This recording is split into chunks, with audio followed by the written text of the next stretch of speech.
ஓம் சாந்தி. தீபாவளி பண்டிகை அப்படின்னே நம்ம என்னெல்லாம் ஞாபகம் வருது, என்னெல்லாம் செய்கிறோம் தீபாவளி அன்னைக்கு? தீபாவளி அன்னைக்கு அதுக்கு முன்னாடி எண்ணெய் குளியல், பட்டாசுகள், இனிப்புகள். எண்ணெய் குளியல், எண்ணெய் குளியல், பட்டாசுகள், இனிப்புகள், புது ஆடை, வீடெல்லாம் நம்ம க்ளீன் பண்ணி வைக்கிறோம். இன்னமும் பார்த்தீங்கன்னா வடநாடுகளில் அவங்க என்ன பண்ணுவாங்க, விளக்கேற்றி வைப்பாங்க. விளக்குகளின் மாலைன்னு சொல்கிறாங்க. தீபாவளி அப்படின்னா தீபங்களின் ஆவளி, தீபங்களின் வரிசை அப்படிங்கிறாங்க. ஸோ இப்படி தீபாவளி வான வேடிக்கைகளுடனும் பட்டாசுகளுடனும் இனிப்புகளுடனும் அப்புறம் உறவினர்களுக்கும் நண்பர்களுக்கும் gift கொடுக்கறது அப்படின்னு வீடு கிளீனிங்கு. அப்புறம் என்ன பண்ணுறாங்க, லக்ஷ்மி பூஜை பண்ணுறாங்க. இன்னும் வடநாடுகளில் புது கணக்கு ஆரம்பிக்கிறாங்க. இப்படி பல விஷயங்கள் தீபாவளி பண்டிகையொட்டி கொண்டாடப்படுகிறது. ஸோ இப்போ நம்ம ஒவ்வொரு அந்த பழக்க வழக்கத்திற்கும் ஒவ்வொரு செயல்பாட்டிற்கும் பின்னாடி என்ன ஆன்மீக விளக்கம் அதை பார்க்கலாம். இப்படித்தான் நம்ம கொண்டாடுகின்ற நிறைய பண்டிகைகளுக்கு பின்னாடி ஆன்மீக விளக்கங்கள் இருக்குது. இன்றைக்கி நம்ம தீபாவளி, பொங்கல் வரப்போகுது. அதனால் பொங்கலை பற்றி சில விஷயங்கள், அதுக்கப்புறம் நேரம் இருந்தால் கிறிஸ்மஸ் பற்றியும் பார்த்துடலாம். அப்போ தீபாவளி அன்னைக்கு நம்ம என்ன பண்ணுறோம், தீபாவளிக்கு முன்னாடியே அது வீடாகட்டும் ஆஃபீஸ் ஆகட்டும் என்ன இடமாக இருந்தாலும் சரி முழுமையாக க்ளீன் பண்ணுவோம். வீட்டினுடைய ஒவ்வொரு மூலை முடுக்குகளையும் க்ளீன் பண்ணுவோம். அப்போ இந்த க்ளீனிங் அப்படிங்கிறது எதற்காக பண்ணுகிறோம் அப்படின்னா, அன்னைக்கு தீபாவளி அன்னைக்கு ஈவினிங் லக்ஷ்மி பூஜை பண்ணுவோம். அதாவது லக்ஷ்மியை ஆகவனம் பண்ணுறது அப்படின்னா என்ன அர்த்தம், லக்ஷ்மியை அழைப்பது. அப்போ லக்ஷ்மியை அழைப்பதற்கு முன்னாடி என்ன சொல்லப்படுகிறது அப்படின்னா, வீடு ரொம்ப க்ளீனாக இருக்கணும், க்ளீனான வீட்டிற்கு தான் லக்ஷ்மி வருவா அப்படின்ற ஒரு ஐதீகம் இருக்குது. ஓகேயா? அப்போ இங்கே தீபாவளி பண்டிகை அப்படிங்கிறது வெறுமனே நம்மளுடைய வீட்டினுடைய க்ளீனிங்கா, ஆஃபீஸினுடைய க்ளீனிங்கா, இல்லை நம்ம பிஸ்னஸ் பண்ணுற இடத்தினுடைய க்ளீனிங்கா அப்படின்னு யோசித்து பார்த்தோம்னா உண்மையிலேயே அது கிடையாது. எனது பழைய சமஸ்காரங்கள், எனது பழைய குணங்கள், எனது பழைய நடத்தைகள், என்னுடைய பழைய விஷயங்கள், பழைய குப்பைகள், அதையெல்லாம் ஒரு மூல முடுக்கு விடாமல் சுத்தமாக நான் க்ளீன் பண்ணிவிட்டு லக்ஷ்மியை நான் எனக்குள்ளே என்ன பண்ணுறேன், இன்வோக் பண்ணுறது, ஆகவனம் பண்ணுறது. அப்படின்னா லக்ஷ்மியை அழைப்பது அப்படின்னா வெளியிருந்து லக்ஷ்மியெல்லாம் வரமாட்டா. உண்மையிலேயே நமக்குள்ளே இருக்கின்ற அந்த ஆன்மீக செல்வத்தை நாம் இன்வோக் பண்ணணும். அதுக்கு பேர் தான் லக்ஷ்மியை அழைப்பது. பாருங்கள், லக்ஷ்மி அப்படின்னா அதனுடைய வார்த்தைக்கு பொருள் என்னென்னா லக்ஷ்ய. லக்ஷ்ய அப்படின்னாலே லட்சியம். லக்ஷ்ய அப்படின்னா லட்சியம் வைப்பது. ஒவ்வொருத்தருடைய லட்சியம் என்ன அப்படின்னா, அதாவது பர்பஸ் ஆஃப் லைஃப் அப்படின்னா கொடுப்பது. எப்போ என்னால் கொடுக்க முடியும், எப்பொழுது நான் நிறைந்திருக்கிறேனோ அப்பொழுது தான் கொடுக்க முடியும். அப்போ நிறைவது அப்படின்னா உள்ளத்தில் இருக்கிற அழுக்கு நீக்கணும். கரெக்டா? உள்ளத்தில் இருக்கிற அழுக்கு தான் அங்கே இறைத்தன்மையை கொண்டு வர விடாமல் தடுக்குது. அப்போ உள்ளத்தின் அழுக்கை நீக்குவது அப்படின்னா நம்ம இருக்கிற வீடு, நம்ம எங்கே இருக்கிறோமோ, தொழில் செய்கிறோமோ, ஆஃபீஸ், அது எல்லாத்தையும் நம்ம க்ளீனாக வைக்கிறது அப்படிங்கிறதற்கான உண்மையான விளக்கம் என்ன, இங்கே ஆத்ம ஒளியை நான் பிரகாசமாக எரிய வைக்கணும் அப்படின்னா ஃபஸ்ட்டு மனம் என்கின்ற அந்த கோயிலை நான் என்ன பண்ணணும், சுத்தம் பண்ணணும். மனதை சுத்தம் பண்ணுவதுன்னா என்ன அர்த்தம், எனக்குள்ளே இருக்கின்ற பழைய ஹேபிட்ஸ், பழைய சமஸ்காரங்கள், எனக்குள்ளே இருக்கின்ற பலகீனங்கள், எனக்குள்ளே இருக்கின்ற தீய பிஹேவியர்ஸ், நடத்தைகள், இதையெல்லாம் நான் மாற்றிக்கொள்வது. அடுத்து நம்ம என்ன பண்ணுறோம், இனிப்பு வழங்குகின்றோம். அன்னைக்கு ஃப்ரெண்ட்ஸை பார்க்குறோம், ரிலேட்டிவ்ஸை பார்க்குறோம். தீபாவளினாலே போதும், ஒரு வாரம் 10 நாள் முன்னாடி வீட்டில் இனிப்புகளையும் பதார்த்தங்களையும் செய்ய ஆரம்பிச்சிருவாங்க. என்ன சொல்லுவாங்க, வாயை இனிமையாக்கணும், ஸ்வீட்டை கொடுக்கணும், வாயில் போடணும், அப்படின்னு. உண்மையிலேயே இனிமையான வார்த்தைகளை பேசணும். இனிப்பு சாப்பிடுவது என்றால் இனிமையான வார்த்தைகளை பேசுவது. அதுக்கப்புறம் என்ன, வடநாடுகளில் என்ன சொன்னோம், தீபங்களை ஏற்றுவாங்க. 6 மணிக்கு லக்ஷ்மி பூஜை. இப்போ பாருங்களேன், நம்மளுடைய இந்த கல்ச்சரில் எந்த ஒரு விரதமாக இருந்தாலும் சரி, எந்த ஒரு பூஜையாக இருந்தாலும் சரி, என்ன செய்வாங்க? பூஜை ஆரம்பிப்பதற்கு முன்னாடி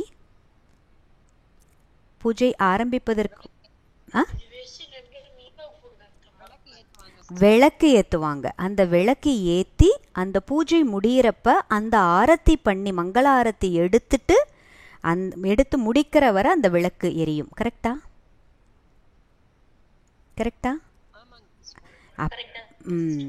அப்போ இந்த விளக்கு அப்படிங்கிறது எதை குறிக்கிறது அப்படின்னா ஆத்மீக விளக்கு. நம்ம ஒரு லட்சியத்தை வைத்து ஒரு காரியத்தை ஆரம்பிக்கிறோம். அந்த லட்சியத்தை வைத்து ஒரு காரியம் ஆரம்பிக்கப்படும் பொழுது ஆத்ம ஜோதியானது பிரகாசமாக இருக்க வேண்டும். அதே மாதிரி என்ன சொல்லுவாங்க, விளக்கு அணைஞ்சா ஏதோ ஒரு அபசகுணம்னு சொல்லுவாங்க. கரெக்டா? நம்ம வீடுகளில் சொல்லியிருப்பாங்க, விளக்கு அணையக்கூடாது, விளக்கு அணைஞ்சதுன்னா அபசுகுணம் அப்படிம்பாங்க. அப்போ அந்த பூஜை முடிவடைகிற வரை ஒருத்தர் அதுக்காகவே கண்காணிக்க வச்சுருவாங்க. அங்கே இருந்து எப்பெல்லாம் எண்ணெய் குறையுதோ அப்போ எண்ணெயை ஊற்றுறதுக்கு ஒரு ஆளையே நியமிச்சிருவாங்க. அப்போ அந்த விளக்கில் நம்ம எண்ணெயை ஊற்றுறோம், அந்த திரியை திரிச்சு விடுறோம். அதுக்கப்புறம் அந்த ஜோதி அணையாமல் பார்த்து கொள்வதற்காக எண்ணெயை தொடர்ச்சியாக விட்டுக்கிட்டே இருக்கிறோம். உண்மையிலேயே இதை எதை குறிக்கிறது அப்படின்னா, இதுலேயும் வடநாடுகளில் இப்போ நம்ம கார்த்திகை பண்டிகை கூட முடிஞ்சுது. கார்த்திகையில் முக்கியமாக என்ன தீபம் ஏற்றுவோம் அப்படின்னா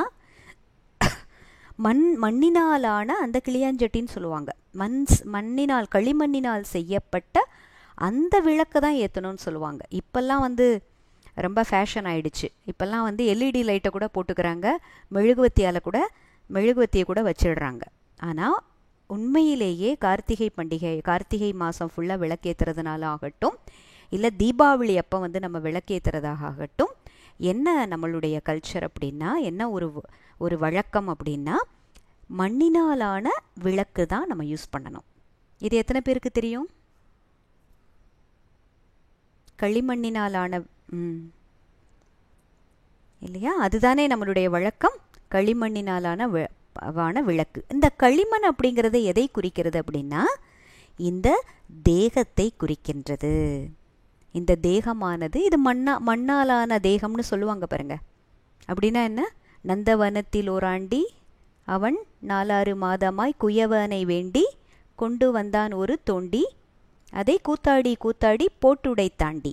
அப்படி கூட அந்த மண் அப்படின்னா இந்த தேகத்தை தான் எப்பயுமே குறிப்பாங்க. அந்த பாடலில் கூட அந்த பொருளில் தான் வரும். அப்போ அந்த மண் என்பது இந்த உடலை குறிக்கின்றது. இந்த உடலில் வாசம் செய்கின்ற ஒரு உயிர் ஜோதியாக ஆத்மா இருக்குது. அப்போ இந்த ஆத்ம விளக்கு, அந்த ஆத்மா அப்படின்ற ஜோதி பிரகாசமாக எரிகிறது அப்படின்னா என்ன அர்த்தம்? எனக்குள்ளே நல்ல குணங்கள் சக்திகள் கொண்ட வாழ்க்கையை நான் வாழுகிறேன். என்னுடைய வாழ்க்கையில் என்ன நான் வெளிப்படுத்துகிறேன்? நற்குணங்களையும் சக்திகளையும் வெளிப்படுத்துகிறேன் அர்த்தம். அப்படி மனம் தூய்மையாக இருந்து நல்ல குணங்கள் வெளிப்படுகிறது அப்படிங்கிறத குறிப்பது தான் ஆத்ம ஜோதி பிரகாசமாக எரியுது அப்படின்னு சொல்லுவாங்க. அப்போ தீபம் ஏற்றுவது என்றால் எப்பொழுதுமே என்னுடைய ஆத்ம தீபமானது ஏற்றப்பட்டிருக்க வேண்டும். இந்த உடல்ல ஆத்மா இருக்கும் வரை இந்த ஆத்ம ஜோதியானது ஏற்றப்பட்டிருக்க வேண்டும். அப்படிங்கிறதற்கான பொருள் என்ன? எனக்குள்ளே நான் ஆத்மா அப்படின்ற ஞானம் எப்பொழுதுமே பிரகாசமாக ஒளிர்விட்டு கொண்டிருக்க வேண்டும். ஸோ அதை குறிப்பதற்காகத்தான் தீபாவளி அன்னைக்கு ஒரு பெரிய விளக்கு எடுத்துக்குவாங்க. அந்த பெரிய விளக்கின் மூலமாக எல்லா சிறிய விளக்குகளையும் என்ன பண்ணுவாங்க? ஏற்றி வைப்பாங்க.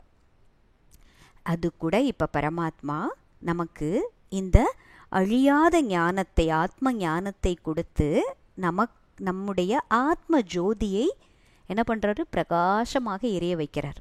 பாருங்க, நம்ம இப்போ நைட்டு இந்த ஞானத்தை கேட்குறோம்.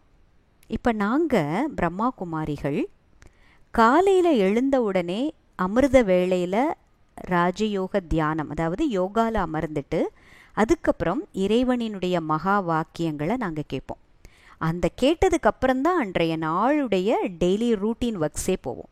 அப்போ அந்த டெய்லி ரூட்டீன் நாங்கள் பண்ணும் பொழுது பரமாத்மாவினுடைய மகா வாக்கியம் காலையில் என்ன கேட்டோம், அப்போ அதனுடைய விஷயங்கள் மனசில் எப்படின்னா, ஒரு ஞான நெய்யை ஊற்றுனா அந்த ஆத்மா ஜோதி எப்படி பிரகாசமாக சுடர் விட்டு எரிஞ்சுக்கிட்டே இருக்குது, அதுபோல் நான் ஆத்மான்ற உணர்வாகட்டும், இன்னைக்கு வந்து பரமாத்மா நமக்கு என்ன வரம் கொடுத்தாரு, அப்போ எந்த மாதிரி ஒரு சுயமரியாதையில் நம்ம நாள் முழுவதும் இருக்கணும் அப்படின்ற விஷயங்களை மனசில் நாங்கள் அசை போட்டுக்கிட்டே இருப்போம்.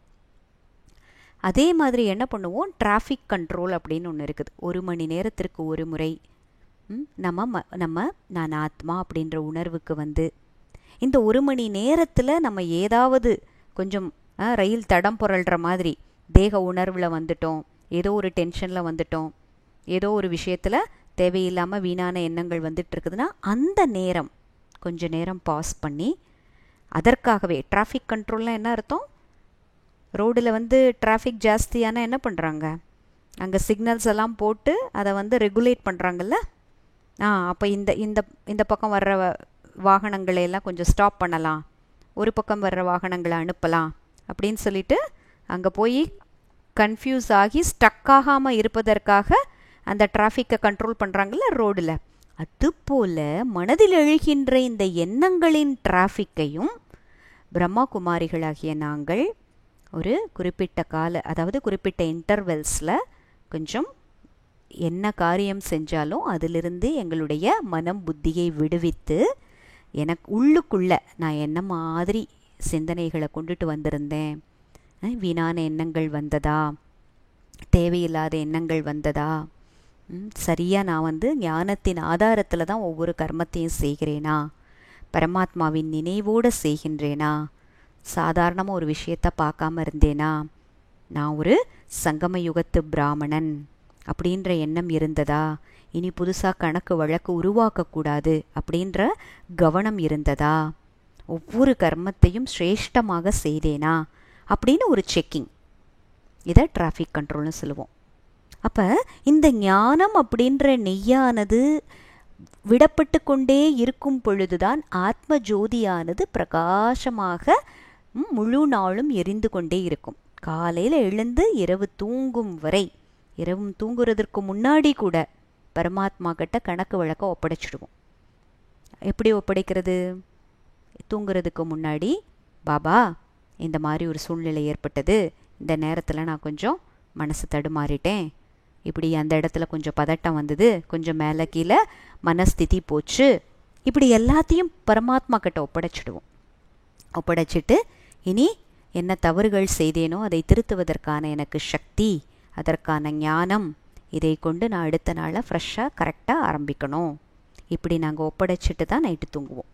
ஸோ இப்படி இந்த சங்கம யுகம் முழுவதும் பரமாத்மாவினுடைய ஞானத்தை கொண்டு ஆத்மாவினுடைய ஒளியை பிரகாசமாக எரிய வைத்து சத்யுகம் என்கின்ற தீபாவளியை நம்ம என்ன பண்ணணும், வரவேற்க வேண்டும். சத்தியுகத்தில் என்னாகும், எல்லாருமே ஆத்ம உணர்வோடு தான் இருப்பாங்க. இங்கே நாம் இப்படிப்பட்ட ஒரு பரமாத்மாவினுடைய நினைவு ஞானத்துடன் இந்த ஆத்ம ஜோதியை அணையாமல் வைத்து கொள்வதற்கு பழகிட்டோம் அப்படின்னா, ஆத்ம உணர்வு அப்படிங்கிறது நேச்சுரலாக ஆயிடுச்சுன்னா, அப்புறம் சத்தியுகமும் திரேதா யுகமும் நம்ம எப்படி இருப்போம், அணையாத விளக்குகளாகத்தான் இருப்போம்.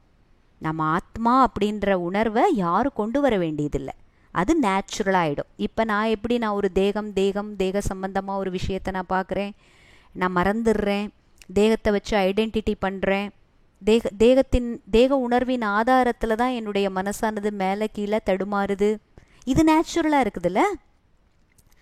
இப்போ நம்ம பரமாத்மாவினுடைய ஞானத்தை கேட்டு கேட்டு நம்ம மேலே கவனம் வச்சு நம்மளுடைய பார்வை, நம்மளுடைய எண்ணம், நம்மளுடைய சொல், நம்மளுடைய பிஹேவியர், நம்மளுடைய கர்மம் எல்லாத்துலேயும் ஆத்ம உணர்வு கொண்டுட்டு வரணும் அப்படின்ற ப்ராக்டிஸ் என்ன பண்ணும், நம்மளை over a period of time நம்ம என்ன ஞானம் கேட்டோமோ அதனுடைய சொரூபமாக ஆகிடுவோம். சொரூபம்னா புரியுதுங்களா? புரியுதுங்களா? சொரூபம்னா புரியுதா? இப்போ நம்ம நான் ஒரு அன்பான ஆத்மா அப்படிங்கிறது எந்த சூழ்நிலையில் இருந்தாலும் அந்த அன்பு வெளிப்படணும். இவங்கக்கிட்ட அன்பு இல்லை, இந்த சூழ்நிலை வந்தால் நான் கோபமான ஆத்மா, அந்த சூழ்நிலை வந்தால் நான் வெறுப்பான ஆத்மா, அப்படி இல்லாமல் நான் ஆத்மா, அன்பின் ஸ்வரூபம் அப்படிங்கிறது தான் உண்மையான என்னுடைய ஒரிஜினாலிட்டி. அப்போ அந்த ஒரிஜினாலிட்டி நேச்சுரலாக ஆறுது, அதுதான் ஸ்வரூபமாறுதுன்னு அர்த்தம். ஸோ இப்படி நாம் இந்த சங்கம யுகம் முழுவதும் ப்ராக்டிஸ் பண்ணும் பொழுது என்ன ஆகிடும்? ஆத்ம ஜோதியானது சதா சுடர்விட்டு எரிய ஆரம்பிக்கும். அப்போ இதனுடைய நினைவார்த்தமாகத்தான் தீபாவளி பண்டிகை கொண்டாடப்படுகிறது. சங்கம யுகத்தில் ஆத்மாக்கள் பரமாத்மாவின் நினைவின் உதவி கொண்டு, ஞானத்தின் உதவி கொண்டு முழுமையாக ஆத்ம உணர்வில் வந்துடுறாங்க.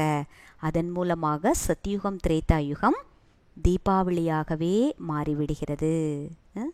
தீபாவளின்னா என்ன அர்த்தம்? ஆத்மஜோதி, ஆத்மஜோதி சுடர்விட்டு அணையாமல் எரிவது. புரியுதுங்களா? சத்தியுகத்திலையும் திரேதாயுகத்திலையும் நம்ம ஏதாவது முயற்சி பண்ணணுமா? இதுக்கு சத்தியுகம் திரேதாயுகத்தில் இந்த முயற்சி பண்ணணுமா? தேவையில்லை. ஏன்னா இப்போவே நம்ம அதனுடைய சொரூபம் ஆகிடுவோம். இந்த சங்கம யுகத்திலேயே அந்த சொரூபம் ஆறதுனால சத்தியுகத்திலையும் திரேதாயுகத்திலையும் தேவி தேவதைகள் எப்படி இருப்பாங்க? லக்ஷ்மியாகத்தான் இருப்பாங்க, கொடுக்கக்கூடியவர்களாகத்தான் இருப்பாங்க. எல்லாருமே கொடுப்பாங்க. அப்போ அங்கே வாங்குபவர்கள்னு யாருமே இருக்க மாட்டாங்க. தேவதைகள்னாலே என்ன அர்த்தம்? தெய்வம் அப்படின்னாலே கொடுப்பவள்னு அர்த்தம். தேனேவாலா, ஹிந்தியில் தெய்வம் அப்படின்னா தேனேவாலா, கொடுப்பவள் அப்படின்னு அர்த்தம். அதே மாதிரி பார்த்திங்கன்னா விளக்குக்கு தியான்னு சொல்லுவாங்க. எப்பொழுது ஆத்மா அந்த ஜோதியானது பிரகாசமாக எரிகிறதோ அப்பொழுது கொடுப்பவராக ஆகின்றோம். தியான்னா என்ன? ஹிந்தியில் கொடுப்பதுன்னு அர்த்தம். அப்போ இது எதை குறிக்கிறது? ஆத்மாவை குறிக்கிறது. ஆத்ம ஜோதி பிரகாசமாக எரியும் பொழுது நம்ம எப்பயுமே கொடுப்பவராக ஆகின்றோம். அப்படி ஆத்ம ஜோதியை பிரகாசமாக எரிய வைத்து கொடுப்பவராக மாறுவதுதான் லக்ஷ்மியை அழைப்பது. எங்க அழைக்கிறது? வீட்டுக்குள்ளையா? எங்க அழைக்கணும்? எங்க ஆகவனம் பண்ணணும்? எங்க ஆவாகனம் பண்ணணும்? ஆவாகனம்ன்ற வார்த்தை மனசுக்குள்ள ஆவாகனம் பண்ணணும். மனதிற்குள்ளே அப்படிப்பட்ட சக்தியையும் குணங்களையும் நிரப்பி நம்ம எல்லா ஆத்மாக்களுக்கும் இதை கொடுப்பதுதான் லக்ஷ்மியை ஆவாகனம் பண்ணுவது, அழைப்பது. உள்ளுக்குள்ளே இருக்கின்ற அந்த ஆன்மீக செல்வத்தின் உருவகமாக இருக்கின்ற லக்ஷ்மியை ஆவாகனம் பண்ணுறது. இதுவரை கிளியரா தீபாவளி பண்டிகையினுடைய இந்த விஷயங்கள்? அடுத்து பாருங்க, வான வேடிக்கைகள். அதுலேயும் அந்த வான வேடிக்கைகள் இங்கிருந்து அந்த பட்டாசு மேலே போகும், ராக்கெட் மாதிரி போயிட்டு மேலே இருந்து அழகான வண்ணமயமான நட்சத்திரங்களாக அது அப்படியே செதறி கீழே விழும். பார்த்துருக்கீங்களா? தீபாவளினாலே கண்டிப்பாக அப்படிப்பட்ட ஒரு வான வேடிக்கை இருக்குது. அப்போ தான் அது தீபாவளி. அது எதை குறிக்கிறது? நாம் ஆத்மாக்கள் இந்த சங்கம யுகத்தில் முழுமையடைந்து பரந்தாமத்துக்கு போயிட்டு அப்புறம் வானிலிருந்து நட்சத்திரங்களைப் போல கீழே இறங்கி சத்யுகம் திரேதாயுகத்தில் தேவதைகளாக வாழ்கின்றோம். அதனுடைய நினைவார்த்தம், அதனுடைய மெமோரியல். அதுதான் நம்ம அப்படிப்பட்ட வான வேடிக்கைகளை நம்ம என்ன பண்ணுறோம்? எரித்து, அதாவது அந்த வான வேடிக்கைகளை நம்ம அதை பார்த்து மகிழ்கின்றோம். இந்த நட்சத்திரங்களை பார்க்கும் பொழுதே ரொம்ப சந்தோஷம் ஏற்படுகிறது. அப்புறம் என்ன பண்ணுறோம்? கிஃப்ட் கொடுக்குறோம். நம்ம என்னெல்லாம் கிஃப்ட் கொடுக்கணும்? உண்மையிலேயே நம்மளுடைய குணங்கள் கிஃப்டாக இருக்கணும் மற்றவங்களுக்கு. நம்ம குணங்கள் கிஃப்டாக இருக்கணும். நம்ம கிட்டேருந்து நல்ல குணங்களை எல்லாருக்கும் ஒரு சாம்பிளாக இருந்து நம்மளுடைய நடத்தையில் கொண்டுட்டு வரணும். இந்த gift தான் உண்மையிலேயே தீபாவளி அன்னைக்கு நாம் கொடுக்க வேண்டிய gift. அப்புறம் பார்த்திங்கன்னா லக்ஷ்மி பூஜை செய்கிறாங்க. அன்னைக்கு புது கணக்கு ஆரம்பிக்கிறாங்க. வடநாட்டிலலாம் நார்த்து சைட்லலாம் என்ன பண்ணுவாங்க, கணக்கு அதுதான் அவங்களுக்கு நியூ இயர். தீபாவளி அன்னைக்கு தான் நியூ இயர். தீபாவளிக்கு அடுத்த நாள் நினைக்கிறேன் நியூ இயர். என்ன பண்ணுவாங்க, கணக்கு நோட்டு புக்கு புதுசாக ஆரம்பிப்பாங்க. அதில் அவங்க வரைகிறது ஸ்வஸ்திகா சிம்பல். ஸ்வஸ்திகா சிம்பல் ஞாபகம் இருக்குதா? ஸ்வஸ்திகா இதை பற்றி கூட நம்ம விளக்கம் சொல்லியிருக்கிறோம். 4 பாகங்கள் ஆக பிரிக்கப்பட்டிருக்கும் ஸ்வஸ்திகா. ஸ்வஸ்திகா அப்படிங்கிறதுனுடைய பொருள் என்னன்னா, ஸ்வகி அஸ்தித்வ. ஸ்வகி அஸ்தித்வ அப்படின்ற ஒரு ஹிந்தி வார்த்தையினுடைய ஒரு ஒரு ஒரு என்ன சொல்கிறது, ஒரு சொற்றொடர் தான் ஸ்வஸ்திகா. அப்படின்னா என்ன? ஸ்வகி அஸ்தித்வ அப்படின்னா என்ன அர்த்தம்?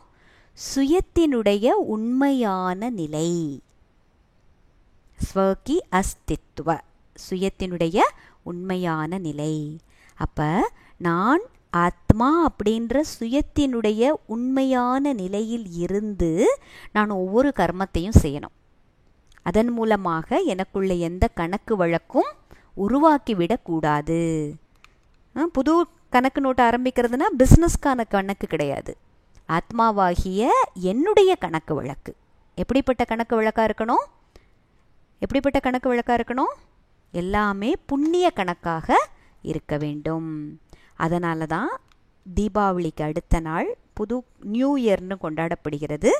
அதில் புது கணக்கு எழுதப்படுகிறது. இது எல்லாமே நம்ம என்ன பண்ணிட்டோம்? இது எல்லாமே எப்படி யோசிச்சிட்டோம்? இந்த மெட்டீரியலிஸ்டிக் வேர்ல்டில் எல்லாமே பணத்தின் அடிப்படையில் யோசிச்சிட்டோம். ஆனால் இது எல்லாமே எதற்காக இந்த பண்டிகையானது கொண்டாடப்படுகிறது என்றால், நம்மளுடைய ஆன்மீக முன்னேற்றத்திற்காக. நம்ம ஆத்மா இந்த நிலையை அடைய வேண்டும். இந்த நிலையை இப்படி நம்ம போன கல்பத்தில் அடைஞ்சோம் அப்படின்றதுடைய நினைவார்த்தம் தான் இப்படி தீபாவளி பண்டிகை. இப்போ ஸ்வஸ்திகா சிம்பிள் போட்ட உடனே நமக்கு என்ன ஞாபகம் வரும்? இப்பொழுது சத்தியுகம், திரேதாயுகம், துவாபர யுகம், கலியுகத்தில் நான் இப்படி இந்த நிலையில் வந்துட்டேன். இனி நான் திரும்பவும் சத்தியுகத்திற்கு செல்ல வேண்டும். அப்போ என்னுடைய கணக்கு எப்படி இருக்கணும்?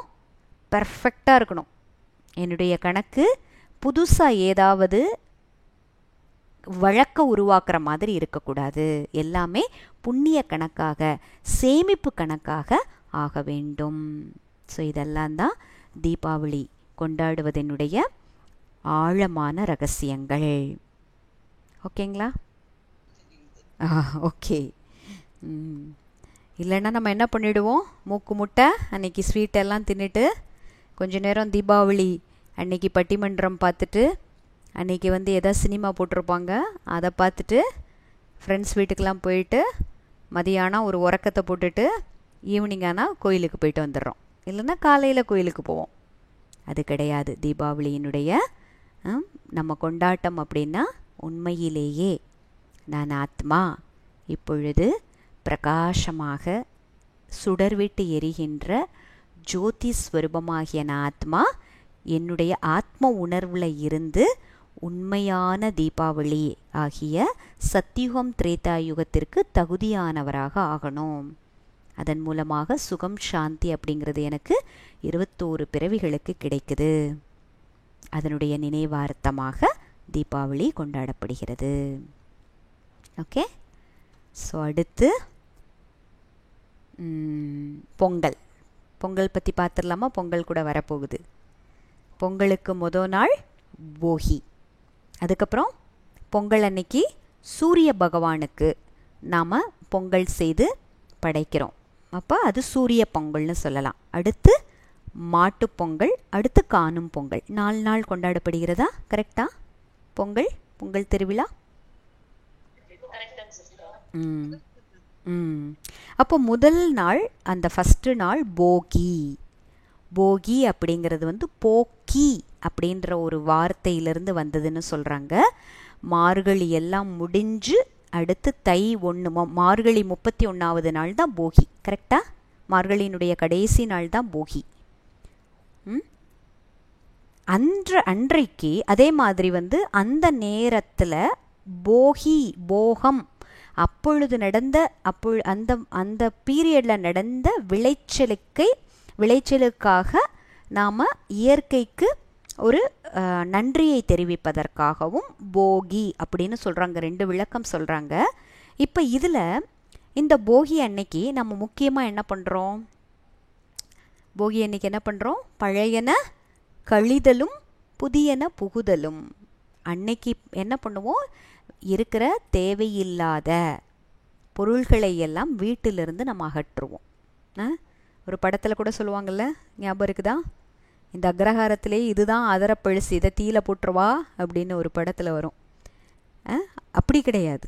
வெளியில் இருக்கிற அழுக்கு பழசு அப்படி கிடையாது. இதுவும் கூட நம்ம மனதுக்குள்ளே இருக்கின்ற தேவையில்லாத பழைய சமஸ்காரங்கள், தேவையில்லாத பழைய விஷயங்கள், தேவையில்லாத பழைய சம்பவங்கள், தேவையில்லாத பழைய துக்கங்கள், கவலைகள், இதையெல்லாம் என்ன பண்ணணும்? எரித்து சாம்பல் ஆக்கிடணும். ஒரு பொருளை தீயில போட்டோம் அப்படின்னா என்ன ஆகும்? எரிஞ்சு சாம்பல் ஆகிடும். அந்த சாம்பலை பார்த்தா தெரியுமா நமக்கு இது என்ன பொருள் அப்படின்னு? கண்டுபிடிக்க முடியுமா? முடியாது. அப்படின்னா நெருப்பில் போடுவது என்றால் அதனுடைய பெயர், அடையாளம், உருவம் இல்லாமல் ஆக்குவது. எதை இப்படி பெயர், உருவம், அடையாளம் இல்லாமல் ஆக்கணும் நம்ம போகி அன்னைக்கு? பழைய துக்கம் தரும் சமஸ்காரங்கள், பழைய விஷயங்கள், பழைய சம்பவங்கள், பழைய வழிகள், பழைய வேதனைகள், இப்படி பழைய தேவையில்லாத துக்கம் தரக்கூடிய வீணான இந்த விஷயங்களை நம்ம மொத்தமாக அழிச்சிடணும். அழிப்பது என்றால் அதனுடைய உருவம், பெயர் தெரியாமல் அழிப்பது. சாம்பலை பார்த்தா இது என்ன எரிச்சோன்னு தெரியாது. அது பழம் எரிஞ்சு அப்படியாச்சா, பூ எரிஞ்சு அப்படியாச்சா, இல்லை ஒரு தானியம் எரிஞ்சு அப்படியாச்சா, எதுவுமே தெரியாது. சாம்பலாக தான் தெரியும். அதுபோல ஆத்மாக்குள்ளே இருக்கின்ற இந்த பழைய அழுக்குகளை எரிப்பது தான் போகியினுடைய உண்மையான ஆன்மீக ரகசியம். அப்போ எரிச்சாச்சு. அப்போ புத்தம் புதுசாயிடுச்சு ஆத்மா. என்ன பண்ணுறோம்? பொங்கல்னாலே வீடை வெள்ளையடிப்பாங்க. பொங்கலுக்கு முக்கியமான விஷயம் வீடை வெள்ளையடிக்கணும். அப்போ ஆத்மா புதிய சமஸ்காரங்கள், புதிய நம்பிக்கைகள், புதிய விஷயங்கள் அப்படின்ற ஆடையை அணிகிறது. அப்போ புத்தம் புதுசாகிடுது இல்லையா? ஸோ அது பொங்கலுக்கான ஆன்மீக ரகசியம். அது அல்லாமல் பொங்கல் அன்னைக்கு நம்ம சூரியனுக்கு தான் படைக்கிறோம், பொங்கல் செய்து படைக்கிறோம்.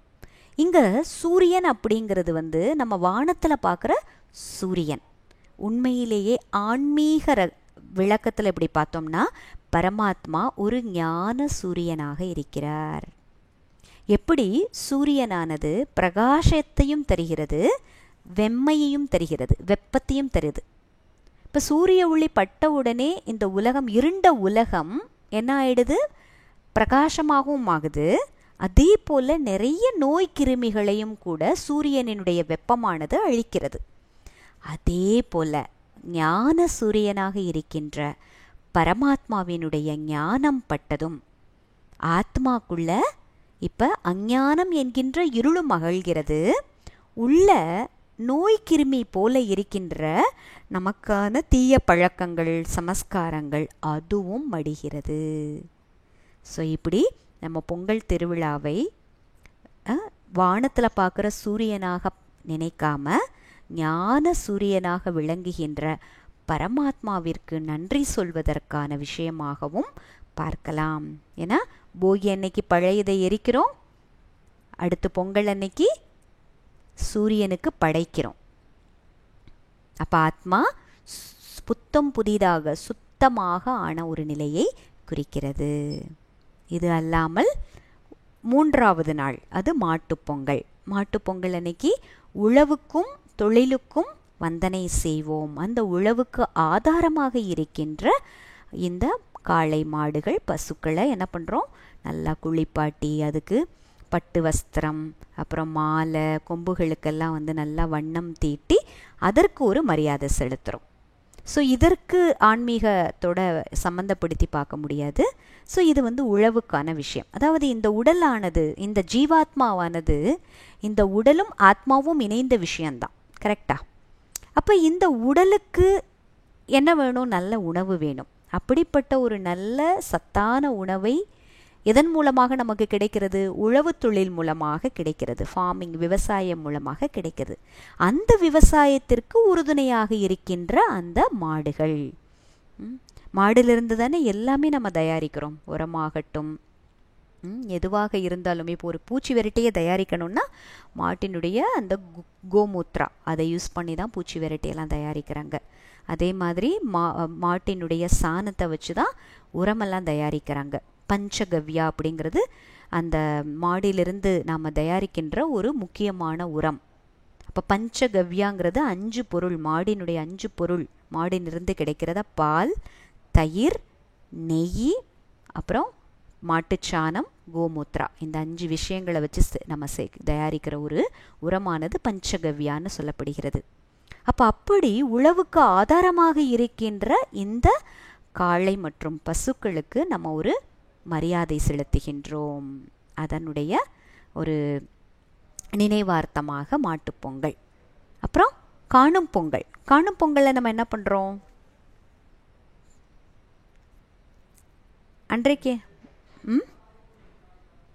அன்னைக்கு ஃப்ரெண்ட்ஸ் எல்லாம் பார்க்குறோமா, கிஃப்ட் எல்லாம் கொடுக்குறோம் போல. நம்ம அவ்வளோ அந்த அளவுக்கு கொண்டாடுறோமா காணும் பொங்கல்? அன்னைக்கு ரிலேஷன்ஸ் எல்லாம் போய் பார்ப்பாங்க. ஆசீர்வாதம் வாங்கிறது, இதையெல்லாம் கூட நம்ம காணும் பொங்கல் அன்னைக்கு பண்ணுறோம். ஸோ கோயிலுக்கு போகிறோம் காணும் பொங்கல் அன்னைக்கு. ஸோ அன்றைக்கு ஆத்மா இப்பொழுது இந்த ஞான சூரியனினுடைய ஞானத்தினால் நிறைந்தது. ஆத்ம ஜோதி பிரகாசமாக எரிகிறது. இப்போ உறவுகளை பார்த்து இந்த ஆத்மார்த்தமான இந்த செல்வத்தை, ஆன்மீக செல்வத்தை நாம் என்ன பண்ணணும்? பரிமாறிக்கொள்ள வேண்டும். அதுதான் உறவுகளை சந்தித்து நாம் அன்பினை கொண்டாடுவது, சந்தோஷத்தை கொண்டாடுவது. ஸோ இதுதான் பொங்கலினுடைய ஆன்மீக ரகசியம். ஓகேயா? அப்போ எந்த ஒரு பண்டிகை கொண்டாடுவதாக இருந்தாலும் அந்த பண்டிகைக்கு பின்னாடி என்ன ஆன்மீக ரகசியம் இருக்குது, அந்த ரகசியத்தை நான் புரிஞ்சுக்கிட்டேனா அதனுடைய அடிப்படையில் என்னுடைய வாழ்க்கை இப்பொழுது இருக்கிறது. எல்லாமே சங்கம யுகத்தினுடைய பழக்க வழக்கங்கள் தான் பண்டிகையாக மாறுது. அந்த ஹோலி ஃபெஸ்டிவல் அன்னைக்கு என்ன பண்ணுறாங்க? வண்ணங்களினால் பூசிக்கொள்கிறார்கள். அது எதை குறிக்கிறது? என்ன ஆத்மா பரமாத்மாவினுடைய கனெக்ஷனில் வரும் பொழுது பரமாத்மாவினுடைய 7 குணங்களும் நிறைகிறது. ஒவ்வொரு குணத்தையும் ஒவ்வொரு கலராக ரெப்ரசன்ட் பண்ணுவாங்க. அப்போ ஹோலி அப்படிங்கிறது பரமாத்மாவினுடைய குணங்களின் வர்ணங்களினால் நான் நிறைகின்றேன், பூசப்படுகின்றேன் அப்படிங்கிறது தான் ஹோலி. ஹோலிகா அப்படின்னு சொல்லிட்டு அன்னைக்கு கூட அதுக்கு ஹோலி அப்போ அந்த ஃபெஸ்டிவலில் கூட ஒரு நாள் என்ன பண்ணுவாங்க, இது மாதிரி அக்னி வளர்த்து அதில் தேவையில்லாதெல்லாம் போடுவாங்க. எப்படி போகி கொண்டாடுறோமோ அது போல் அதுவும் இதே தான். ஸோ இப்படி ஒவ்வொரு பண்டிகையும் நம்ம நல்லா யோசித்து பார்த்தோம்னா அதனுடைய பழக்க வழக்கங்கள் எல்லாம் நம்ம ஆன்மீகத்தில் முன்னேறணும். நான் ஆத்மா சதா சுடர்விடித்து எரிகின்ற ஜோதியாக இருக்கணும். பொங்கல் அன்னைக்கு கூட சொல்கிறாங்க பாருங்கள், மகர சங்கராந்தி சொல்கிறாங்கல்ல, மகர சங்கராந்தி தானே சொல்கிறாங்க. கர்நாடகாலெல்லாம் கேரளாலெல்லாம் மகர சங்கராந்தி சங்கராந்தின்னு சொல்லுவாங்க. கரெக்டா?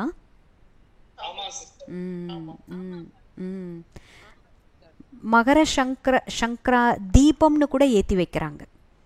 ஒரு பாடல் கூட இருக்கும், மகர சங்கிரம தீபம் காண மகிழ்ச்சியுடன் வருவீர், மலையில் வெண்பனி குளிரில் தோய்ந்திட மனதில் இன்பமிகும் அப்படின்னு வரும். எந்த ஒரு பழக்க வழக்கமாக இருந்தாலும் சரி, ஒரு ஆன்மீக மத சார்ந்த பழக்க வழக்கங்களாக இருந்தாலும் சரி, அங்கே ஜோதி அப்படிங்கிறது ரொம்ப முக்கியமானது. அது பெரிய ஜோதியாக திருவண்ணாமலையில் பெரிய ஜோதியாக ஏற்றி வைக்கிறதா இருந்தாலும் சரி, வீட்டில் நம்ம ஒரு சின்ன விளக்கை ஏற்றி வைத்தாலும் சரி, எதை குறிக்கிறது அப்படின்னா பெரிய, அதாவது பரம ஜோதியாக இருக்கின்ற பரமாத்மாவினுடைய வருகையின் மூலமாக ஆத்ம ஜோதிகளாக நாம் ஆத்மாக்கள் மீண்டும் சுடர்விட்டு எரியணும். இந்த சுடரானது சதா எரிய வேண்டும், அணையாமல் எரிய வேண்டும். அதுதான் எல்லா பண்டிகையினுடைய ஒரு சாராம்சமாக பார்க்கப்பட வேண்டும். ஓகேங்களா? தீபாவளி மற்றும் பொங்கல் பண்டிகையினுடைய ஆன்மீக ரகசியங்களை நம்ம தெரிஞ்சுக்கிட்டோம். இதனுடைய தொடர்ச்சியாக இப்போ கிறிஸ்மஸ் பண்டிகை எப்படி கொண்டாடப்படுகிறது, அதனுடைய சில ஆழமான ஆன்மீக ரகசியங்களையும் தெரிஞ்சுக்கலாம். பாருங்கள், கிறிஸ்மஸ் அப்படின்னோடனே நமக்கு என்ன பாடல் நினைவுக்கு வருது? Jingle bells jingle bells jingle all the way, oh what fun is to ride in a one horse open sleigh, hey jingle bells jingle all the way, dashing through the snow on a one-horse open sleigh, over the fields we go, laughing all the way. இப்படி இந்த பாடலை பாடும் பொழுது நமக்குள்ள ஒரு உற்சாகம் பீறிட்டு வருதில்ல. Christmas அன்னைக்கு பார்த்திங்கன்னா ஒரு கிறிஸ்மஸ் ட்ரீயை வைக்கிறாங்க. வீட்டில் கண்டிப்பாக கிறிஸ்மஸ் ட்ரீ வைக்கிறாங்க. வீடுகளை வண்ண விளக்குகளினால் அலங்கரிக்கிறாங்க. கிறிஸ்மஸ் ட்ரீயும் வண்ண விளக்குகளினால், அந்த எல்இடி விளக்குகளினால் அலங்கரிக்கிறத பார்த்துருப்பீங்க. அந்த கிறிஸ்மஸ் மரத்தினுடைய உச்சியில் ஒரு பெரிய ஸ்டாரை வச்சுருப்பாங்க. அதுக்கப்புறம் பார்த்திங்கன்னா அந்த கிறிஸ்மஸ் ட்ரீயினுடைய கிளைகளில் பார்த்திங்கனாலும் நிறைய நட்சத்திரங்களையும் கிஃப்ட்டுகளையும் தொங்க விடுவாங்க. இப்போ இந்த மரத்தை பார்க்கும் பொழுது இதனுடைய ஆழமான ரகசியம் என்ன அப்படின்னா, இந்த கிறிஸ்மஸ் மரமானது உலக மனித பரம்பரையை குறிக்கின்ற ஒரு மரமாகத்தான் பார்க்கணும். ஏன்னா ஒவ்வொரு கிளைகளும் பார்த்திங்கன்னா அது ஒரு பெரிய, அதாவது குறிப்பிடத்தக்க அந்த மதத்தை குறிக்கிறது. அதிலிருந்து வருகின்ற கிளைகள் அந்த பெரிய மதமானது இன்னும் சின்ன சின்ன கிளைகளை எடுத்து சிறு சிறு குழுக்களாக பிரிந்ததை காட்டுது. அந்த மரத்தில் இருக்கின்ற இலைகள் எதை குறிக்குது அப்படின்னா, இந்த உலகத்தில் இருக்கின்ற மனித ஆத்மாக்களை குறிக்கிறது. அந்த பர்டிகுலர் பீரியடில், அந்த பர்டிகுலர் சைக்கிளில் எந்த ஆத்மாக்கள் வருவாங்க பாருங்கள். ஒரு மரத்தினுடைய தண்டு பகுதி இருக்குது. தண்டிலிருந்து பெரும் கிளைகள் உருவாகுது. கிளையிலிருந்து உப கிளைகள் வருது. அந்த உப கிளைகளில் அதற்குரிய இலைகள் இருக்குது இல்லையா? இது எல்லாமே எதை குறிக்கிறது என்றால் மதத்தினுடைய தோற்றமும், அந்த மதத்திலிருந்து பிரிந்த கிளைகள் அதனுடைய பிரிவுகள் என்றும், அந்த சிறு உப கிளைகள் இருக்கின்ற அந்த இலைகள் ஆத்மாக்களையும் குறிப்பதாக கருதப்படுகிறது. இது ஒரு அழகான சிம்பாலிசம் இல்லை? இந்த கிறிஸ்மஸ் ஃபாதர் என்று சொல்லப்படுகின்ற சாண்டா கிளாஸ், அந்த ஸ்டோரியை நம்ம கொஞ்சம் பார்க்கலாம். பாருங்கள், அவர் எப்படி வராரு. பனி நிறைந்த அந்த சாலையில், அந்த பனிச்சறுக்கு வண்டியில் நிறைய பரிசுகளை நிரப்பி வருகின்றார். அதை ஒரு சிகப்பு மூக்குடைய பனி பிரதேசங்களில் வளர்கின்ற இந்த மானானது இழுத்து செல்வதாக காட்டப்பட்டிருக்கிறது. இந்த சிகப்பு மூக்குடைய இந்த மானோடு சேர்ந்து 8 மான்களை பற்றியும் காண்பிக்கப்பட்டிருக்கிறது. இது இன்னொன்று ஒரு விஷயம் என்னென்னா, இந்த சாண்டா கிளாஸ் என்று அழைக்கப்படுகின்ற கிறிஸ்துமஸ் ஃபாதர், கிறிஸ்துமஸ் தந்தை எப்போ வராரு அப்படின்னா, அந்த நாளினுடைய மிகவும் இருளான ஒரு சமயத்தில், டார்க்கஸ்ட் ஹார் ஆஃப் த நைட்டுன்னு சொல்கிறோம் பாருங்களேன், அந்த மாதிரி மிகவும் இருளான அந்த நேரத்தில் வராரு. அதுவும் எப்படி உள்ளே வராரு அப்படின்னா, அந்த வீட்டினுடைய கரைபடியப்பட்ட ஒரு புகையாக இருக்கின்ற அந்த சிம்னிக்குள்ளே இறங்கி, அதுக்கப்புறம் அந்த தான் கொண்டு வந்த பரிசுகளை கிறிஸ்மஸ் ட்ரீக்கு கீழே வைப்பதாக காண்பிக்கப்படுகிறது. அதாவது இந்த கிறிஸ்மஸ் ட்ரீயை உண்மையிலேயே நம்ம யோசித்தோம் அப்படின்னா இது மனித சிருஷ்டியினுடைய மரமாக இருக்கிறது. அந்த மரத்தினுடைய விதை ரூபமாக பரமாத்மா இருக்கின்றார். அந்த பரமாத்மாவை நினைவு செய்து அந்த மரத்தினுடைய வேர் பகுதியில் நாம் இருந்தோம் அப்படின்னா நமக்கு இந்த அழியாத ஆன்மீக செல்வங்களை அவர் கொண்டு வந்து கொடுப்பாரு. அவர் எப்படி வராரு? இப்போ பரமாத்மா வந்திருக்கிறாரு அப்படிங்கிறது நமக்கு தெரியுது. ஆனால் இந்த உலகத்தில் இருக்கிற எல்லாருக்கும் தெரியறது இல்லைல்ல. அப்போ அவர் வர்றதே ஒரு குப்தமாக, ஒரு மறைமுகமாக வராரு.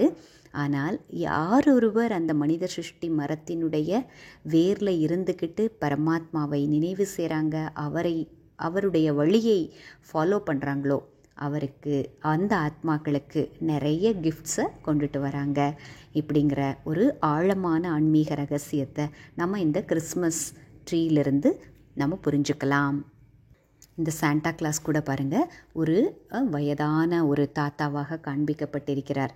இந்த வயதான தாத்தா சிகப்பு மூக்குடைய ஒரு பனிமான் இழுக்கப்பட்ட வண்டியில் வராரு. அப்படின்னா என்ன அர்த்தம்? இந்த வயதான சரீரத்தை இயக்கும் சக்தியாக பரமாத்மா வரார். அப்படின்னா பரமாத்மா இந்த வயதான சரீரத்துக்குள்ளே நுழைஞ்சு தான் கொண்டு வந்த அந்த ஞானத்தை, ஞான செல்வங்களை தன்னுடைய குழந்தைகளுக்கு பகிர்ந்தளிப்பதற்காக வருகிறார். அப்படின்ற ஒரு ஆழமான ஆன்மீக ரகசியமானது இதிலிருந்து நமக்கு புரிய வருது. அதாவது ரெவலேஷன் 3.3 தந்தையின் வெளிப்பாடு 3.3 பைபிளில் இந்த சாப்டரில் என்ன சொல்லப்பட்டிருக்கிறது அப்படின்னா, யாருமே இதை பற்றி அறிஞ்சிருக்க மாட்டாங்க. இதை பற்றி எப்பொழுது கடவுள் வருவார், எப்பொழுது தன்னுடைய குழந்தைகளை இந்த விகாரங்களின் பிடியிலிருந்து விழித்தெழச் செய்வார், அவர் விடுவிப்பார் அப்படிங்கிறது யாருக்குமே தெரியாது. அவர் வருவதே எப்படி வருவார்? ரொம்ப ஸ்னீக்கியாக, ரொம்ப ஒரு திருடன் எப்படி மறைஞ்சிருந்து வருவான் அது போல தான் வருவார். அப்படின்னா என்ன அர்த்தம்? நான் கடவுள் அப்படின்னு சொல்லிட்டு பெருசாக பறைசாற்றிக்கிட்டு இடி மின்னலோட ஒரு அதிசயத்தை நிகழ்த்தி கொண்டு வரமாட்டார் அப்படிங்கிறது நமக்கு நல்லாவே இதிலிருந்து விளங்குது. கீதையில் கூட என்ன சொல்லப்பட்டிருக்கிறது அப்படின்னா, எப்பொழுது இந்த உலகத்தில் அதர்மமானது தலை தூக்கி இருக்கிறதோ, எப்பொழுது இந்த தர்மமானது ரொம்ப சிதிலமடைந்த நிலையில் இந்த உலகம் இருக்கிறதோ அப்பொழுது கடவுள் வருகிறார் அப்படிங்கிறது நம்ம பகவத்கீதையில் 4வது சாப்டரில் 7வது வெர்ஷனில் சொல்லப்பட்டிருக்கிறது. இதே விஷயத்தை தான் பைபிளில் ரெவலேஷன் 3.3லையும் சொல்லப்பட்டிருக்கிறது.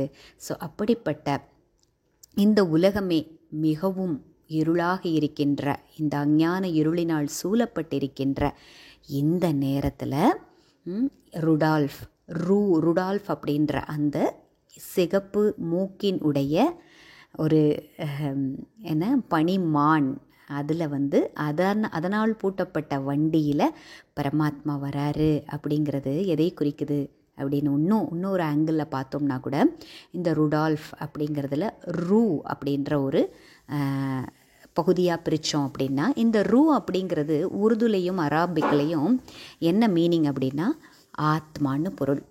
அப்போ ருடால்ஃப் அப்படிங்கிறது இந்த சிகப்பு நிறமான ஜோதி ரூபமான ஆத்மா. கடவுள் கூட எல்லா ரிலீஜன்ஸ்லேயும் கல்ச்சர்ஸ்லேயும் எப்படி சொல்லப்படுகிறார் அப்படின்னா, கடவுள் ஒரு ஒளியாக இருக்கின்றார், ஒளி ரூபமாக இருக்கின்றார் அப்படிங்கிறது எல்லா முக்கியமான மதங்களினால் கொள்ளக்கூடிய ஒரு கருத்தாக இருக்கிறது.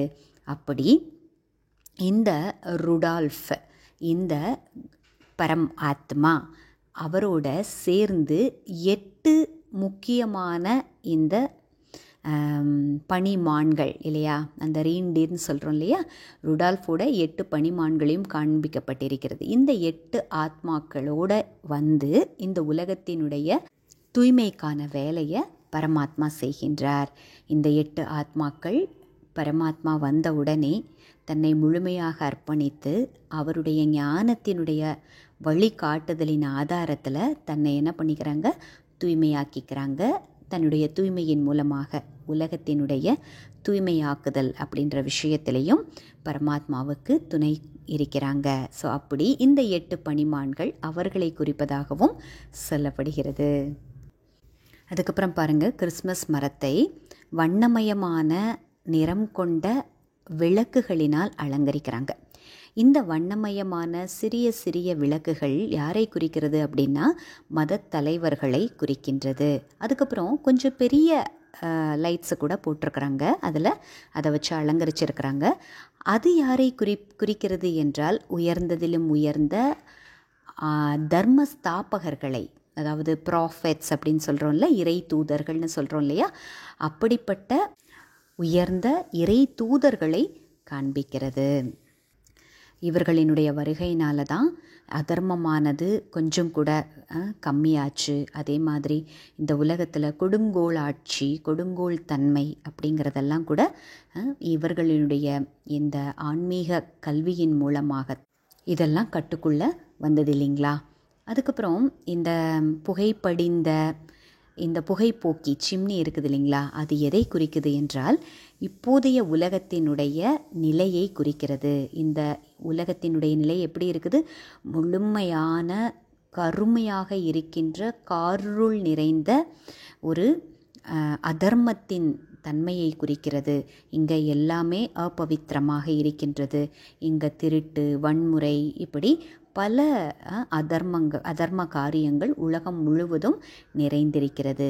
இப்படிப்பட்ட நேரத்தில் எப்பொழுது உலகமானது கம்ப்ளீட்டாக டிக்ரேடட் ஸ்டேஜில் இருக்குதோ அப்பொழுது இந்த உலகத்தை மீண்டும் முழுமையான உயர்ந்த ஒரு உலகமாக மாற்றுவதற்காக பரமாத்மா வரவேண்டியிருக்கிறது. அதனுடைய ஒரு நினைவார்த்தமாகத்தான் இந்த கிறிஸ்மஸ் பண்டிகையானது கொண்டாடப்படுகின்றது. கடவுள் அடுத்து எப்படிப்பட்ட பரிசுகளை கொண்டு வரார் அப்படின்னா, அவர் நமக்குள்ளே இப்படிப்பட்ட தெய்வீக குணங்கள் இருக்குது, இதை நீங்கள் மீண்டும் இன்வோக் செய்வதன் மூலமாக இது உங்களுக்கு ஒரு கவசமாக செயல்படுகிறது. தீய விகார குணங்களிலிருந்து உங்களை பாதுகாக்கின்ற கவசமாக இந்த தெய்வீக குணங்கள் இருக்கிறது. இந்த தெய்வீக குணங்களை உங்களுக்குள்ளே உருவாக்கி கொள்ளுங்கள் அப்படின்னு அந்த தெய்வீக குணங்களினுடைய பரிசுகளை நமக்கு கொடுக்குறாரு. கிறிஸ்மஸ் அன்னைக்கு காலையில் குழந்தைகள் எழுந்த உடனே அந்த பரிசுகளை எல்லாம் பார்த்து ரொம்ப சந்தோஷம் அடைகிறாங்க இல்லையா. இது எதை குறிக்கிறது அப்படின்னா இந்த கிரைஸ்ட் வருகின்ற இந்த நேரம், இந்த உலகத்தின் முழுமையான ஒரு பரிவர்த்தனை நடக்கின்ற இந்த நேரம், ஆத்மாக்கள் இந்த புது உலகத்தினுடைய அமைதி, தூய்மை, செல்வம், ஆரோக்கியம், வளம், சுகத்தை அனுபவிப்பதற்கான ஒரு நேரமாக கருதப்படுகிறது. இப்போ கடவுள் ஒரு கிஃப்ட் கொடுக்குறாருன்னா அது வெளி உலகத்தில் கிடைக்கின்ற கிஃப்டாக அவர் கொடுக்க மாட்டார். வெளி உலகத்தில் கிடைக்கிற கிஃப்ட்டு கொண்டு வருவதற்கு கடவுள் ஏன் வரணும்? அப்படி அவர் வருகிறார் என்றால் அவர் நமக்கு அழியாத ஞானத்தை, அழியாத குணங்களை, நல்ல ஆன்மீக செல்வங்களை தான் கொண்டுட்டு வராரு. இதன் மூலமாக நம்ம ஆத்மா செல்வம் நிறைந்த ஆத்மாவாக, அலங்காரம் மிக்க ஆத்மாவாக, சுகம், சாந்தி, தூய்மை, சக்தி நிறைந்த ஆத்மாவாக மாறுகிறது. இதன் ஆதாரத்தில் தான் நமக்கு ஸ்வர்க்கமும் கூட கிடைக்கின்றது. கொஞ்சம் யோசித்து பார்த்தோம்னா ஒவ்வொரு தர்ம ஸ்தாபகர்களும் என்ன கொண்டுட்டு வந்தாங்கன்னு யோசித்து பார்க்கையில், ஆப்ரஹாம் நமக்கு ஆன்மீக விதிகளை அவர் நமக்கு இன்ட்ரடியூஸ் பண்ணார். புத்தர் என்ன பண்ணார் அப்படின்னா சேவை மூலமாகவும் கடமையின் மூலமாகவும் நம்மளுடைய வாழ்க்கையை வழிவகுத்து கொள்ள வேண்டும், நெறிப்படுத்தி கொள்ள வேண்டும்னு சொன்னார். கிரைஸ்ட் அன்பின் வழியில் நம்மளை நடக்க வச்சார். முகமத் இந்த உலகத்தில் அமைதியை கொண்டு வந்தார். நம்ம சுப்ரீம் சர்வசக்திவான் ஆல்மைட்டி அத்தாரிட்டி, அனைவரிலும் உயர்ந்ததிலும் உயர்ந்தவராக விளங்குகின்ற தந்தை என்ன கொண்டு வராரு அப்படின்னா எல்லையற்ற அமைதியும் சுகமும் நிறைந்த சத்தியுகத்தின், அதாவது ஸ்வர்க்கத்தின் ராஜ்யத்தை கொண்டு தன்னுடைய குழந்தைகளுக்காக தராரு. எனவே கிறிஸ்துமஸ் பண்டிகையை கொண்டாடுவது என்றால் பரம குருவாக விளங்குகின்ற பரமாத்மா கொண்டு வந்திருக்கின்ற இந்த ஆன்மீக அறிவு மற்றும் தெய்வீக இசையினுடைய தாளத்திற்கு நடனம் ஆடுவது என்பது பொருளாகும். அந்த ரீன்டீரோட 8 பேரும் 8 அதர் ரீன்டீர்ஸும் இருக்குது அப்படிங்கிறாங்க. அப்போ அந்த 8 பேர் அப்படிங்கிறது எதை குறிக்கிறது என்றால் அந்த 8 அஷ்ட நட்சத்திரங்களை குறிக்கிறது. நம்ம நவரத்ன மோதிரம் போடுறோம் இல்லையா, நவரத்ன மோதிரத்தில் அந்த வைரம் சிவபாபாவை குறிக்கின்றது. அதை சுற்றி 8 பேர், அதாவது யாரெல்லாம் பரமாத்மாவினுடைய ஞானத்தை கேட்டு தியானம் செய்து முழுமையாக தூய்மை அடைகிறார்களோ அவர்கள் எத்தனை பேருன்னா 8 மணி மாலையில் வர்றாங்க அவங்க. ஓகேங்களா? இது ஒரு முக்கியமான ஒரு மாலை, 8 மணி மாலைன்னு சொல்லுவாங்க. அந்த 8 மணி மாலை அப்படிங்கிறது வைஜெயந்தி மாலை. 108 மணி மாலை 8 மணி மாலைன்னு இருக்குது. 108 மணி மாலையை வைஜெயந்தி மாலைன்னு சொல்லுவாங்க. இப்போ நம்ம ஜபமெல்லாம் பண்ணுறோங்க இல்லையா, அது வந்து நம்ம 108 மணிகளால் கோர்த்த மாலையாக இருக்கும். அதை என்னன்னு சொல்கிறோம்? வைஜெயந்தி மாலாங்கிறோம். இந்த 108 மாலை எப்படி வந்து நம்மளுடைய ஆன்மீகத்தில் முக்கியமான ஒரு இடத்தை பெறுகிறது அப்படின்னா, இந்த 108 ஆத்மாக்கள் நம்ம பரந்தாமத்துக்கு போவதற்கு முன்னாடி அந்த 108 ஆத்மாக்கள் வந்து வெற்றியடைந்த ஆத்மாக்கள். 8 ஆத்மாக்கள் வந்து தர்மராஜ்புரியில் பரமாத்மாவோட சேர்ந்து அந்த என்ன சொல்கிறது, நீதிபதிகளினுடைய வரிசையில் உட்காந்துருப்பாங்க. அதாவது நம்ம ஆத்மாக்கள் பரந்தாமத்துக்கு போகிறதுக்கு முன்னாடி ஏதாவது கணக்கு வழக்கு பாக்கி இருக்குதுன்னு வச்சுக்கோங்க, அங்கே தர்மராஜ்புரியில் நின்று நம்ம கணக்கு வழக்கையெல்லாம் செட்டில் பண்ணணும். இது நம்ம ஏற்கனவே நம்ம கிளாஸுகளில் இதை பற்றி கோடிட்டு காட்டியிருக்கிறோம். தர்மராஜ்புரி அப்படின்னு கயாமத்துக்கா சமயனா ஜட்ஜ்மெண்ட் டே, இப்படியெல்லாம் நம்ம பார்த்துருக்குறோம். அந்த ஜட்ஜ்மெண்ட் டேயில் ஜட்ஜாக உட்கார்றதுக்கு தகுதி வேணும்ல. அது யார் உட்காருவாங்க அப்படின்னா பரமாத்மாவோடு சேர்ந்து இந்த 8 ஆத்மாக்கள் உட்காருவாங்க. இந்த 8 ஆத்மாக்கள் என்ன ஸ்டேஜ் ஆயிடுவாங்க அப்படின்னா, இந்த சங்கம யுகத்தில் இந்த சரீரத்தில் இருக்கும் பொழுதே எல்லா கர்ம கணக்குகளையும் முடித்து பரிசுத்தமான ஆத்மாவாக ஆயிடுவாங்க.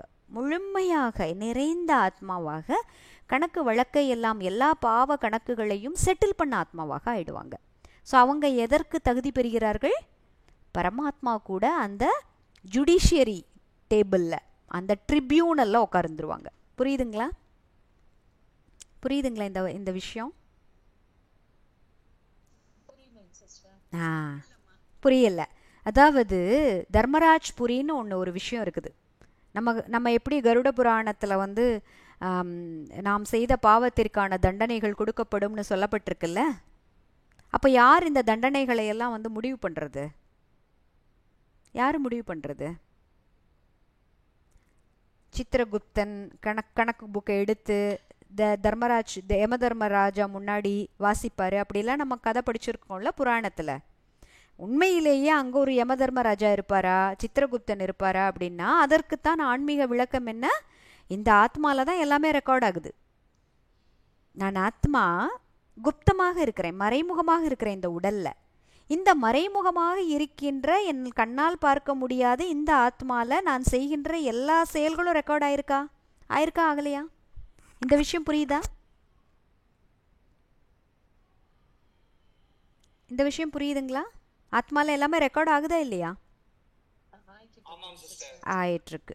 அப்போ நான் இப்பொழுது இந்த சங்கம யுகம் முடிஞ்சு பரந்தாமத்துக்கு போகிறதுக்கு முன்னாடி நான் செட்டில் பண்ண வேண்டிய கணக்கு வழக்கு இருக்குதுன்னு வச்சுக்கோங்க. பரந்தாமத்துக்கு பறக்க முடியாது. பரந்தாமத்துக்கு போகணும்னா எல்லா பாவ கர்மங்களும் செட்டில் ஆகணும். பரந்தாமத்தினுடைய விதி அது, நியமம் அது. அங்கே ஆத்மா தூய்மையாகி தான் போகணும், எந்த கணக்கு வழக்கோட போக முடியாது. அப்போ அந்த கணக்கு வழக்கை எப்படி இறக்கி வைக்கிறது? அதுதான் இந்த தர்மராஜ்புரி அப்படிங்கிறாங்க. தர்மராஜ்புரின்னா பரந்தாமத்திற்கு போவதற்கு முன்னாடியே சூக்ஷ்ம வதனத்தில் அந்த ஜட்ஜ்மெண்ட் டே அப்படின்னு சொல்லப்பட்டது போல, கயாமத்து கா சமை அப்படின்னு சொல்லப்பட்டது போல, அங்கே ஆத்மாக்கள் தன்னுடைய செயல்கள் என்னெல்லாம் கணக்கு வழக்கு இருக்குதோ அது அங்கே ரீல் மாதிரி, சினிமா ரீல் மாதிரி ஓடும். அப்போ அந்த ஆத்மாக்கள் தான் செய்த தவறுகளை எண்ணி ரொம்பவே வருத்தப்படும், பச்சாதாபப்படும். அதுவும் ஆத்மாக்களாகிய நாம, ஞானம் கிடைத்த ஆத்மாக்கள் ரொம்பவே பச்சாதாபப்படுவோம். ஏன் சொல்லுங்க? நாம ஆத்மாக்கள், பரமாத்மா ஞானம் கேட்ட ஆத்மாக்கள், அங்கே தான் பச்சாதாபம் ரொம்ப நடக்கும். ஏன்னா மற்ற ஆத்மாக்கள் இந்த இங்கேயே வந்து செட்டில் பண்ணுவாங்க. விநாசமத்தின் பொழுது நிறைய செட்டில் பண்ணுவாங்க. அது வேற, அந்த கதையை விட்டுறலாம், இப்போ அது வேண்டாம். இப்போ ஞானம் கேட்ட ஆத்மாக்களாகிய நாம இன்னும் கணக்கு வழக்கு பாக்கி வச்சுருந்தோம்னா நமக்கு ரொம்பவே என்ன ஆகும்? ஃபீல் ஆகும், பச்சாதாபப்படுவோம். ஏன்? இப்போ ஒவ்வொரு விஷயத்தையும் நான் சரியாக செய்கிறதன் மூலமாக பல மடங்கு புண்ணிய கணக்கு எனக்கு சேருது. அப்போ இந்த சங்கம யுகம் எவ்வளவு முக்கியமான யுகம். இங்க ஆத்மால வருமானம் சேர்ப்பதற்கான நேரம், ஆத்மா பேட்டரி சார்ஜ் செய்வதற்கான நேரம், அதற்கான வழி எனக்கு தெரியுது, அதற்கான விதிமுறைகள் எனக்கு தெரியுது. எல்லாம் தெரிஞ்சும் நான் புத்தி கெட்டு நான் இப்போ என்ன செய்யணுமோ அதை செய்யாமல் இன்னும் தீய கர்மங்களை நான் சேர்த்து வச்சுட்டு அங்கே போனேன்னா எனக்கு ஃபீல் ஆகுமா ஆகாதா? இப்போ வந்து ஆத்மா வந்து இந்த உலகத்தை விட்டு கிளம்பிடுச்சு. எந்த தேகமும் இல்லை, எந்த விஷயத்தின் மேலே பற்றும் இல்லை. இப்போ எல்லாம் தெளிந்த நீரோடை போல் எல்லாமே கிளியராக தெரியுது. என்னுடைய எதிர்காலம் தெரியுது. நான் எவ்வளோ சேர்த்து சம்பாதிச்சு வச்சுருக்கிறேனோ அதற்கேற்ற எதிர்காலம் தெரியுது. நான் எதெல்லாம் இன்னும் செட்டில் பண்ணலையோ நான் செய்த தவறுகளும் கிளியராக புரியுது. அந்த தவறுகள் நமக்கு புரிகிற அதே நேரத்தில் பரமாத்மா சொன்ன ஞானத்தினுடைய விஷயங்களும் புரியுது. ஐயோ, என்னை படித்து சொன்னாரே, இதை நான் அப்போவே நான் ஃபாலோ பண்ணியிருந்துருக்கலாமே அப்படின்ற எண்ணம் வருமா வராதா?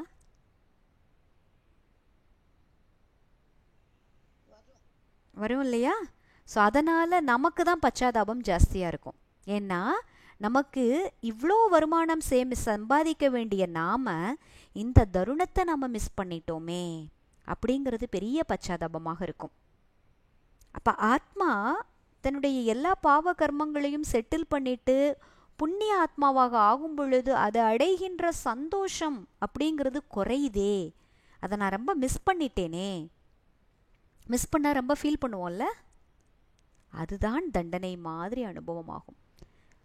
இத்தனை தெரிஞ்சும் நான் இப்படி பண்ணிட்டேனே, அப்படி ரொம்ப மன்னிப்பு கேட்டு அந்த கணக்கு வழக்கையெல்லாம் செட்டில் பண்ணிவிட்டு அப்புறம் பரந்தாமத்துக்கு போவோம். அப்படி செட்டில் பண்ணும் பொழுது நாம் நம்மளுடைய எல்லா விஷயங்களையும் நம்மளே பார்ப்போம். இந்த 8 பேரும் பரமாத்மாவும் சாட்சியாக இருந்து பார்ப்பாங்க. இப்போ நம்ம ஒரு தவறு பண்ணோன்னு வச்சுக்கோங்களேன், நம்ம பரமாத்மா கிட்ட, கடவுள்கிட்ட போய் அப்பா இப்படி ஒரு தப்பு நடந்துருச்சு, இனிமேல் நான் இந்த தவறை செய்யவே மாட்டேன், உங்களுடைய ஞானத்தின் வழியில் நான் நடப்பேன், எனக்கான சக்தியை கொடுங்க, வழிகாட்டுதல் உங்கள் கூடவே, என் கூடவே நீங்கள் இருக்கணும், உங்களுடைய துணை அனுபவமாகணும், இப்படியெல்லாம் நம்ம போய் பேசி அதை ஒப்படைச்சு அர்ப்பணித்து மனசை வந்து லேசாக்கிக்கிறோம். இப்போ வாய்ப்பு இருக்குதுல்ல, நமக்கு ஏதாவது தவறு ஏற்பட்டால் பரமாத்மா கிட்ட ஒப்படைச்சிடலாம் இல்லையா? முடியுமா முடியாதா? முடியும். அப்போ பரமாத்மாவினுடைய கருணையை நம்ம அனுபவம் செய்கிறோம்ல. இப்போ நீங்கள் முரளிகளெல்லாம் கேட்க ஆரம்பிச்சிங்கன்னா தெரியும், நம்ம ஏதாவது தவறு செஞ்சிருந்தா கூட பரமாத்மாவே அந்த முரளிகளில் சொல்லுவார், ஓகே நடந்துருச்சு இல்லை, என்கிட்ட ஒப்படைச்சிடுங்க, அதுக்கப்புறம் நான் உங்களுக்கு வழி காண்பித்து கொண்டு தான் இருக்கின்றேன், அந்த வழியின்படி நீங்கள் போங்க அப்படின்ற மாதிரி முரளிகளில் நமக்கு எல்லா ஒரு ஸ்ரீமத்துன்னு சொல்லுவோம், உயர்ந்த வழி அது காட்டப்படும். அப்போ நமக்கு புரியும், ஒரு தாயாக நம்மளை வளர்க்குறாரு, இந்த ஞானம் கொடுத்து ஞானப்பாலை ஊட்டி வளர்க்குறாரு அப்படின்ற ஃபீலிங் வரும். ஆனால் இது எல்லாமே கயாமத்துக்கா சமயத்தில் கிடைக்காது. அவர் பாட்டுக்கு சாட்சியாக இருந்து பார்ப்பார். புரியுதுங்களா? இப்போது அப்போ நம்ம சுய பச்சாதாபம் தான் நிறைய தலை தூக்கி இருக்கோம் அந்த இடத்துல. ஸோ அப்படி அந்த 8 பேர் பரமாத்மா அந்த பேனலில் உட்காந்துருப்பாங்க. அதனுடைய நினைவார்த்தமாக தான் நம்ம நவரத்தின மோதிரம் போடுறோம். நவரத்தினத்தில் நேரம் வைக்கிறோம், சுற்றி அஷ்டரத்தினங்கள் வைக்கிறோம். ஸோ அந்த நவரத்தின மோதிரம் அப்படிங்கிறது ரொம்ப அதிர்ஷ்டமானதுன்னு சொல்லப்படுகிறது. ஏன் அதிர்ஷ்டம்? அந்த நவரத்தின மோதிரத்தை பார்க்கும் பொழுது நமக்கு என்ன தோணணும்? இந்த 8 ரத்தினங்களில் ஒன்றாக நான் ஆக வேண்டும் அப்படின்ற திடமான எண்ணம் வரும் பொழுது நம்ம வாழ்க்கையில் இதை விட பெரிய பாக்கியம், அதிர்ஷ்டம் என்ன இருக்க முடியும்? யோசிச்சு பாருங்க. இதை விட வேற ஏதாவது பாக்கியம் இருக்க முடியுமா? நவரத்தினத்தை இப்போ நீங்கள் பார்க்குறீங்க. நவரத்தின மோதிரம், நவரத்தின பதக்கம், நவரத்தின நெக்லஸ்ஸு, இது எல்லாமே இருக்குது. என்ன சொல்கிறாங்க? நவரத்தினத்தினாலான ஒரு ஆபரணத்தை அணிவது ரொம்ப லக்கு அப்படின்னு சொல்கிறாங்கல்ல, சொல்கிறாங்களா இல்லையா? ஆனால் உண்மையிலேயே இப்போ ஆன்மீக விளக்கம் புரியுதா? அந்த 8 பேர் பரமாத்மாவிற்கு சமமாக அந்த அளவிற்கு ஆத்மாவில் தூய்மையை அடைஞ்சிடுவாங்க, பரமாத்மாவுக்கு சமமான நிலையை அடைவாங்க. அதனால தான் அந்த 8 பேருக்கு அந்த மகத்துவம் கொடுக்கப்பட்டிருக்கிறது. அப்போ வைரத்தை வச்சு அந்த 8 ரத்தினங்களை பார்த்தோம் என்றால் நம்ம என்ன ஞாபகம் வச்சுக்கணும்? 8 ரத்தினத்தில் ஒன்றா நான் ஆகணும். அப்படிப்பட்ட ஒரு முயற்சி நான் இப்போ பண்ணணும் இந்த சங்கம யுகத்தில். இப்படி நம்ம ஒவ்வொரு மதத்திலையும் பலவிதமான பண்டிகைகளை கொண்டாடுகின்றோம். அந்த பண்டிகைகளுக்கு பின்னாடி மிக ஆழமான ஆன்மீக ரகசியங்கள் இருக்கிறது. அவை அனைத்தும் இப்பொழுது இந்த சங்கம யுகத்தில் நம்முடைய நினைவார்த்தமாகத்தான் இருக்கிறது அப்படிங்கிறத நம்ம இந்த கிளாஸில் புரிஞ்சுக்கிட்டோம். தேங்க்யூ. ஓம் சாந்தி. தேங்க்யூ. ஓம் சாந்தி. நம்ம ஒரு சின்னதாக ஒரு மெடிடேஷன் பண்ணிவிட்டு கிளாஸ் எண்ட் பண்ணிக்கலாம். நான் ஆத்மா, இருபுருவ மத்தியில் சுடர்விட்டு எரிகின்ற சைத்தன்யமான உயிர் சக்தியாவேன். எப்பொழுதெல்லாம் என்னுடைய சத்திய குணங்கள் வெளிப்படுகிறதோ அப்பொழுது ஆத்ம ஜோதியானது பிரகாசமாக எரிந்து கொண்டிருக்கின்றது என்பதை புரிந்து கொள்கிறேன். எனக்குள்ளே கோபத்தின் சமஸ்காரம் வெளிப்படுகிறது என்றால் ஆத்ம ஜோதிக்கான ஒரு புயல், ஆத்ம ஜோதி அணையச் செய்கின்ற ஒரு புயலாகும் என்பதை நான் இப்பொழுது புரிந்து கொள்கின்றேன். பரமாத்மா கொடுக்கின்ற இந்த அழியாத ஞானம் என்கின்ற நெய்யை நாள் முழுவதும் ஊற்றி ஆத்ம ஜோதியை பிரகாசமாக எரிய வைக்க வேண்டும். சிறிதளவு கூட ஆடாத அசையாத நிலையான ஜோதியாக நான் ஆத்மா ஆக வேண்டும்.